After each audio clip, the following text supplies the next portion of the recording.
Hello there. My name is Todd Sawatsky, owner and lead appraiser for Todd Sawatsky Appraisals, and welcome to TSA 101 for On the Bench with Beeks. And this is my classroom, where I'm trying to provide a bit of an educational spin on what appraisals are and the process, all the while showing you some fun items to take a look at when it comes to hockey collectibles. So let's get started. We're going to talk about the most common type of sports memorabilia out there today. It is the card. And because this is On the Bench with Beeks, we are going to talk about hockey cards. So hockey cards themselves started being produced around 1910. Technically, there are some old photos and postcards from pre-1900, but the cards themselves of players didn't start until about 1910, when they were added to tobacco products. They, of course, evolved a lot over the years. There was some periods of time where there was nothing being produced at all, especially around World War II. And then post-World War II, all of a sudden, cards started coming out again, and I will lead you into what I will consider more of the, if you want to call it, the first popular set of the original six era, which is also post-war. We are going to go right into 1951-52. This is a Parkhurst set. This here is a card by Boston Bruin player named Dunk Fisher. You will actually see this card is actually relatively small than what you would consider for a traditional card. And I will set one up beside him nice and quickly. You can see what the normal size card, this card is from the 1970s. This one, and he is down. This is from 1951. Do you know what? If you don't drop something, it's just not fun. This is also another fantastic way to not only show you some of the age, something from 70 years ago that is still existing today, but this is also a fantastic way to lead into one of the things that as an appraiser, you look for, and that is called condition. What you're actually going to notice here is you're going to see some creasing in the center, you're going to see some rounded edges, and even a little bit of color or discoloration.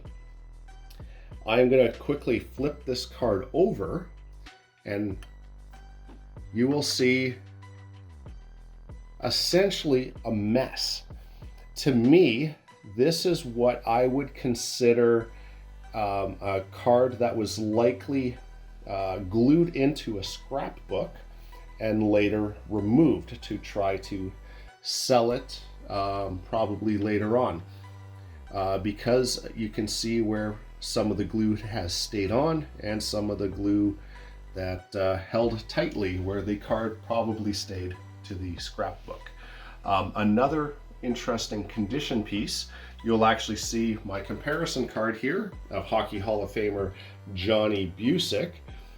And this is actually, if this was in perfect condition, this would be, it would probably be worth about $20-$30. Instead, it's only worth $1 or $2 right now. You can see that somebody basically gave Johnny a beard. And then on the bottom right corner there, you can see a serious pen bleed or ink bleed in the card, to the point where it actually saturated all the way through to the back. So this is a couple of things that as an appraiser you look for. You want to look for condition when you are discussing and trying to evaluate an item and or collection. Now I'm going to move on to something a little bit more recent, however still, well, I guess for you millennials, still pretty old. We are going to take a look at this set right here, and I'm just going to open a random page, see what happens here. All right, this is from 1979, 1980. This is an O-Pee-Chee set. This set is actually very desirable in the marketplace. This overall set is valued at roughly $1,500. And condition for this set is definitely king as well. Most of the cards that are in this binder are in what would be considered near mint condition. You will also see the way that these are stored. These are actually stored in plastic pages. So you'll take a look there. Each one has a pocket where you can slide a card in. This is especially for set collectors, the general way people store the cards. It is one card per page. You can technically double them up if you really wanted to, but you also have a chance of damaging the cards while doing that. This also allows you to see not only the vibrant colors on the front of the cards, but it also allows you to see the statistics on the back of the cards.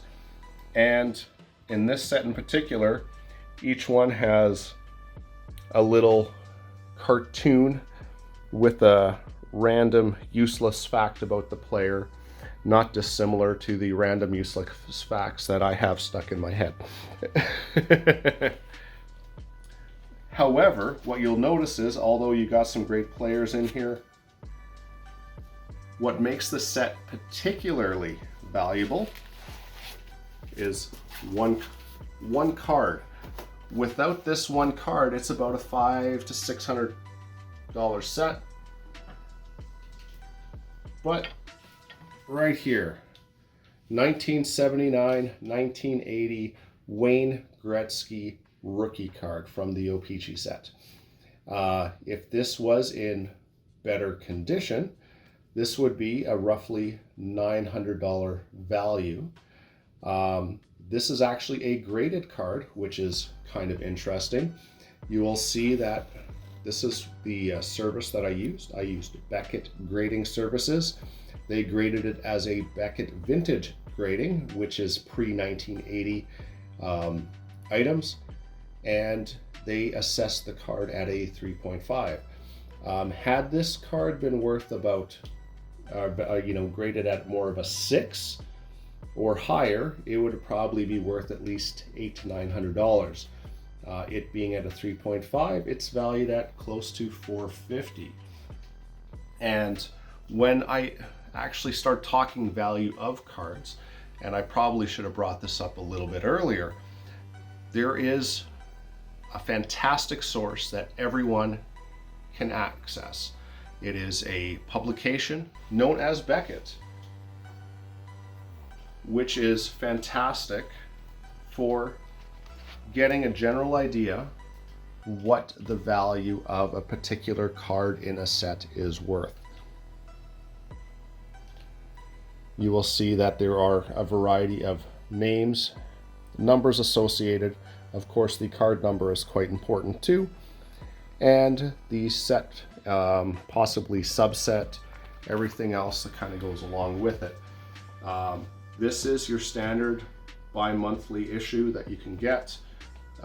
This is a Fall Expo exclusive, so technically it was picked up at an expo. However, those publications are every 2 months. You can also get the beefier version. You will notice the thickness here between one side to the next. This here has more information than this does. This one has sets that aren't necessarily as desirable, but they'll also include more players, and every player that is considered what is called a semi-star, unlisted star, a goaltender, blah, blah, blah, blah, blah, not just your Wayne Gretzky's and Sidney Crosby's, we tell you, you will find a much more robust price for those cards. So these are great tools, even for me as an appraiser. These are a nice little investment as a private collector that allow you to figure out what you have and what it's worth. So you can what you have and what it's worth. We will move into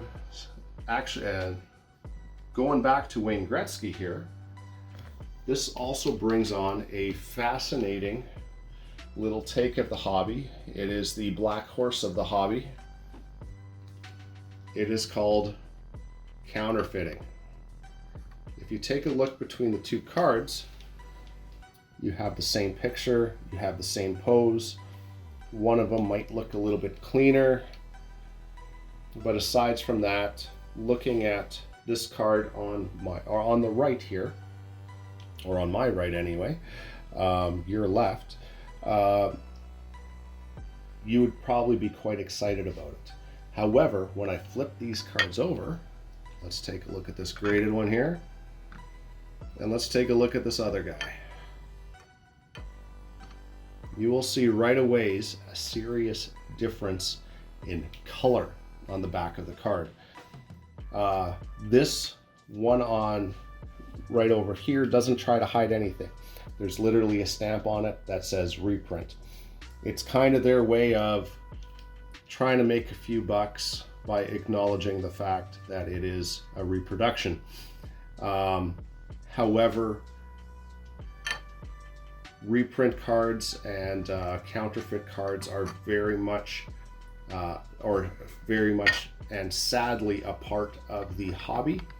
So you have to be careful to what to look for. Another thing to look interesting on this one is we're going to look on the orange part of his shoulder. You're going to see a little dot there. That dot is of a certain size, and that is consistent with all the O-Pee-Chee branded products. On the counterfeit, this reprint technically shows the dot, but it actually has a different color in there than the original. Very often there's no dot there at all on counterfeits. So a nice little tidbit into a couple of things to look for if you know what you're looking for. So we'll move forward here. This is kind of the start of the boom. This set here, 1989-90. This guy here happens to be a Joe Sakic rookie card. Kind of what's fun about this rookie card is not only if you're a Colorado Avalanche fan, you know exactly who Joe Sakic is, but you will also see his jersey number. You'll see an 8 there, because technically in his rookie season, unlike the 19 everybody got to know him by wearing, he wore 88 during his rookie season. So fun little tip there and fun little fact. Now we're going to get into the boom. We're going to get into 1990. 1990 is when you went from Topps and O-Pee-Chee into numerous card companies producing cards. You had Score, which this is an example of. You had Upper Deck, which is still a major player today. You had also companies like ProSet. That one didn't last very long. And a couple of others. So this was actually a very interesting set. So this 1990 not only brought on the boom where you had more sets and more cards to collect, everyone was collecting, so it was kind of like free money for them to keep printing. This is a wonderful example as to what started happening in 1990. And this set is a great example of that, where for the first time you had a player that had never played in the NHL, actually in an NHL produced product. So this happens to be the Eric Lindros rookie card. You can see him pictured with the Oshawa Generals. He was considered the next one, the next great one. Kind of a hybrid of Gretzky in terms of his skill and power and determination, like Mario Lemieux in a way. This was at the time by far the most desirable card on the market. This card was selling between $25 and $40 easy back in 1990. That was a lot of money for a hockey card, especially back then. Today, that same card is worth about $3 to $5. Why is that? Well, I just mentioned there was a lot of production. They overproduced and they kept printing and printing and printing to the point where there's even a couple of products that some people still jokingly say is still in production. There was that much of it produced. So although there are some wonderful cards, actually Martin Brodeur is another rookie card in the set. In fact, it is his only true rookie card in this 1990-91 score set. But you also had other fantastic players: Jaromir Jagr, Matt Sundin, Ed Belfour, to name a few. All Hall of Famers in today's market would be all very valuable cards. They unfortunately are almost worthless. So sadly, most of the early 90s stuff, especially between 1990 and about 95, 96, most of that stuff was overproduced. And if you have a lot of it, it's probably not bringing in an appraiser to appraise it, because it'll cost more for my services than the value of the collection in its own right. Let me just put this back here. What also fun things happened in the 1990s, and actually even a little bit before the 1990s, were different sized cards, oddballs, if you will. And oddball is actually a very common thing that you hear in the collectible market, especially in the card market. So in the late 80s here, we have an O-Pee-Chee mini set. This is from 1987-88. Here's actually a picture of Michel Goulet, who is a Hockey Hall of Famer. Christian Ruutu, who was a star or up-and-coming forward for the Sabres at the time. He never materialized into a Hockey Hall of Famer, but he still had a good career. This is a small set, sadly not a valuable set, because people didn't like the off size of the cards. Bringing in Joe Sakic as a reference one more time, you can see it as a significantly smaller card, and therefore they did not hold the value. We have another little fun thing here. Pogs. For all of those 90s kids, all those that grew up in the 90s, Pogs were huge.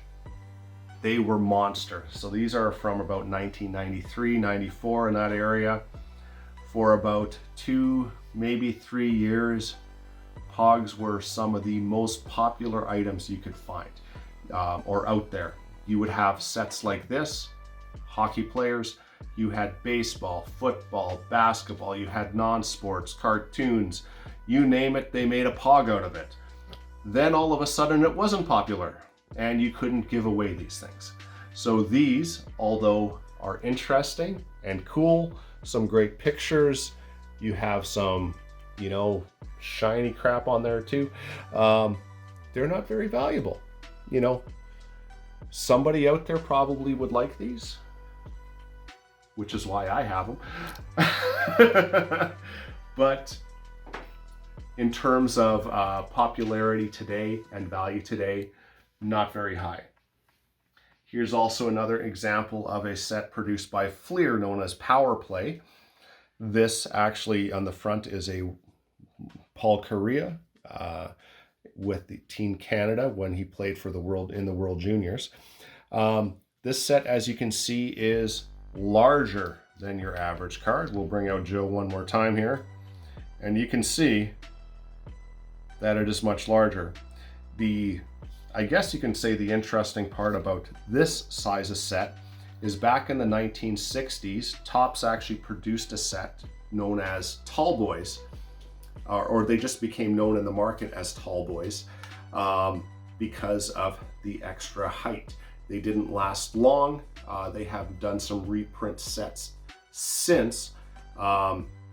However, very few stick on the market that are this size because, once again, they are an odd size. This set has a little bit of value, maybe $40 to $50 for the whole set if you have all, I don't know, roughly 400 cards. But Once again, not a very valuable set. And it makes it much more difficult to store, because even this plastic case here is a specialty case to be able to produce, to be able to put them in. 1990s also produced a couple of other things. Autographed cards in packs. Now this was very desirable, because when they started doing it, they usually had all the Hall of Fame, or well, the top players of the day. If you had retro sets, you had awesome players like Bobby Hull in some sets, Gordie Howe, so on and so forth. However, I'm going to show you a couple examples. These ones are modern. We have two Jets players here, me being a Jets fan, hence my jersey, and it's about to start playoffs, so just so you know, white jersey, Winnipeg whiteout, that's what you're looking for. The first card here is of Grant Clitsome. For those of you that saw my jerseys on the bench video for On the Bench with Beeks, I had a video about a game used jersey of Grant Clitsome. The jersey that he is wearing is not, of course, my jersey. I have a white jersey. He is pictured in a blue jersey. However, this is a signed card of Grant Clitsome. This other card is of Jets, one of the several star forwards for the Winnipeg Jets, of Kyle Connor. This is actually a Fleer Showcase, actually rookie year autograph card of him. So the year that he came out, or his product, was actually not very valuable. He was close to what would be called a common player, according to one of these, or common rookie, according to the Beckett. And he, after his rookie season, he has since turned into a hell of a goal scorer and point producer. So that card has gone up significantly in the last couple of years. But these are a couple of examples of your signed cards. Also, what's interesting about these is on the back of these cards, you are actually going to see a congratulations, you have obtained a signed card by the player. This is, in this case, Upper Deck, who produced this product, a certificate of authenticity. So this is either signed in the presence of Upper Deck themselves, or a representative of the company. This basically means that this is 100% authentic. Let's just say that if it was not authentic, or ever was found out, Upper Deck was just putting certificate of authenticities on non-authentic products, they would no longer be producing anything anymore. So they are as legit as it gets. From the autographs, they also started doing memorabilia cards.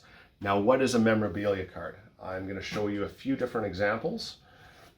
The first example here is a jersey card.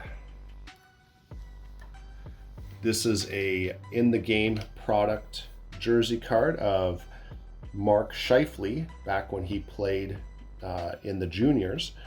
So that big white square is literally a piece of a jersey that he wore that was laser cut and was inserted into the card during the manufacturing process.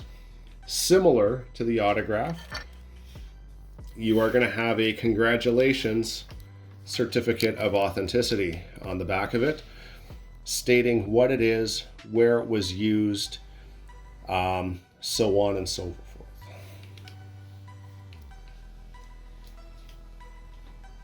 Not only did they do jersey cards, but they also did different types of memorabilia cards. Here's a couple of fun examples. This one here is a jersey and stick card. That one has a piece of game jersey by Guy Lafleur and a piece of a stick used by Chico Resch. This card actually commemorates Guy Lafleur's 500th goal, and he scored it on Chico Resch, which is why it's there. This other one here is actually one that I had graded. It is a stick and puck card by Martin Brodeur. I did this to actually protect the card more than anything, because I thought it was a pretty cool card, and I did not fit in standard products or sleeves at the time. So it was a little bit of protection and making sure that it stayed. I believe that that card is between worth $100 and $150 or so. Speaking of grading, we now have a couple of wonderful examples of rookie cards, and I will take this one back as well.